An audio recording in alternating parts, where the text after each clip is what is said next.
محمد اشرف لاہور سے بات کر رہا ہوں. مفتی صاحب کی بارگاہ میں سوال عرض یہ ہے کہ میں کمیٹیاں جسے لوگ بی سی بھی کہتے ہیں وہ ڈالتا ہوں، اور لوگ میرے پاس اپنی کمیٹیاں ڈالتے ہیں امانتاً.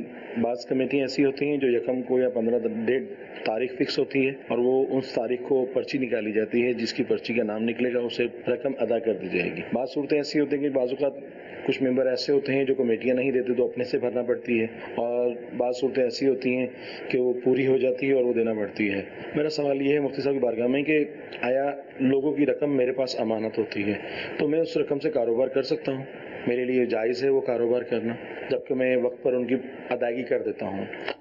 ٹھیک ہے مجھ سے اس میں تھوڑی سی میں ایڈنگ کر دوں.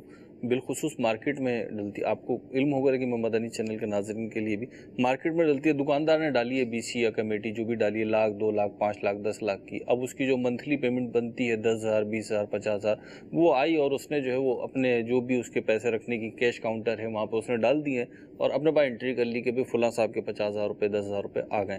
اس طریقے سے سلسلہ چلتا رہتا ہے اور جب وہ 15 تاریخ آ گئی تو وہ دے گا. تو اس دیکھیں ہمارے عرف یہ ہے کہ جس کے پاس کمیٹی ڈالی جا رہی ہے جی وہ اس کو استعمال کرتا ہے.